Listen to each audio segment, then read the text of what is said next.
दोस्तों, मेरी ज़िंदगी के 10 लाइफ लेसन जो मैंने तब सीखे जब ज़िंदगी ने मुझे लात मारी, और आज आप लोगों को शेयर कर रहा हूँ ताकि आप लोग समय रहते सीख जाए और अपने समय का सदुपयोग करें। सबसे पहला और ज़रूरी कि जो पैसा है भगवान नहीं है, पर कलयुग का कड़वा सत्य यह भी है कि भगवान से कम भी नहीं है। इस बात को समझने के लिए कि बुरे समय में जो काम आएगा वो है भगवान में अटूट विश्वास और यही पैसा। इसीलिए अपनी स्किल पर काम करते रहे, स्मार्ट सेविंग इन्वेस्टमेंट के बारे में हमेशा सीखते रहे।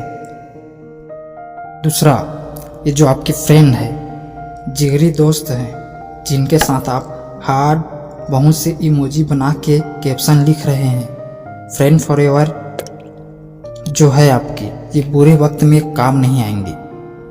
इनके कॉल तक नहीं उठेंगे। बुरे वक्त में काम आएगा तो ध्यान, पैसा, भगवान और एकांत। इसीलिए अपना समय इन्हीं पर ज़्यादा फोकस करें। आपके बुरे वक्त में यही आपको बनाएगा। अगर आप अपने फ्रेंड्स के भरोसे रहे तो आगे आपके इंसानियत से भी नफरत हो जाएगी। तो इस बात का ध्यान रखें। तीसरा है, उधार बहुत ही सोच समझ कर दे। मानवता और उधारी दो अलग अलग विषय है। अपनी सारी सेविंग उठाकर इमोशनली होकर ना दे। बहुत से ऐसे लोग होते हैं जो कमेंट तो करते हैं कि जल्दी पैसा दे दूंगा, लेकिन सालों साल लग जाते हैं पर देते नहीं। इससे जो रिलेशन है वो खराब हो जाता है। इसीलिए उतना ही दे जिसे देकर आप भूल सकते हैं, वरना आपको रिश्तों से नफरत हो जाएगा। नंबर 4 है, रिश्तों को खुश करने के लिए नहीं, भगवान को खुश करने के लिए जिए। दोस्तों, मैंने अपनी लाइफ में अपनी बेशकीमती समय उन रिश्तेदारों को दिया जो मुझे जज करते थे, जो मेरी बुराइयां करते थे। मुझे लगता था इनको खुश करके मुझे अपनी ज़िंदगी में बहुत बड़ी कामयाबी मिल जाएगी। पर जब मैंने भगवद गीता को पढ़ना स्टार्ट किया, भगवान को खुश करने का प्रयास किया, तो कहानी उल्टी हो गई। ये अपने बच्चों की काउंसलिंग मेरे से लेने लगे और अपने बच्चों को ताना देते वे मुझसे कुछ सीखे। तो मैं ऐसे रिश्तेदारों के लिए एक लाइन पढ़ना चाहूँगा कि मेरे बारे में कोई राय मत रखना, मेरा वक्त बदलेगा और आपकी राय बदल जाएगी। तो दोस्तों, इसीलिए भगवान को आधार बनाएं और भगवान को प्रसन्न रखने का प्रयास करें। नंबर 5, किसी पर्सन को नहीं, अपने पैशन को फॉलो करें। इस बात को समझे कि जो आप प्यार का भीख मांग रहे हैं और किसी के पीछे भाग रहे हैं, इससे आपको धुतकार ही मिलेगा। लेकिन अगर आप अपने पैशन को फॉलो करेंगे तो संसार से आपको प्रेम मिलेगा और इज्जत मिलेगा। इस बात को समझे। इसके बाद है नंबर 6, लक। हर व्यक्ति की जिंदगी में लक आता है, लेकिन लक कैसे काम करता है ये समझना है।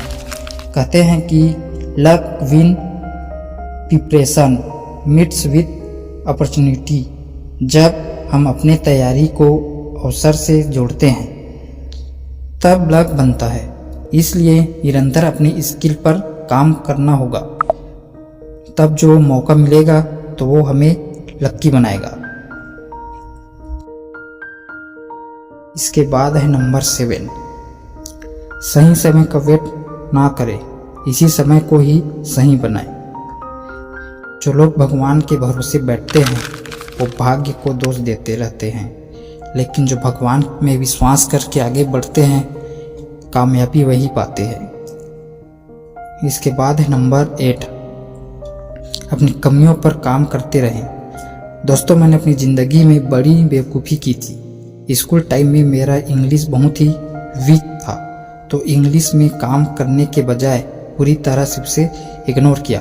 पर बाद में मुझे समझ आया कि लैंग्वेज में बड़ी पावर है और हमें इंग्लिश लोगों को इम्प्रेस करने के लिए नहीं, अपनी शक्ति के रूप में यूज़ करना है।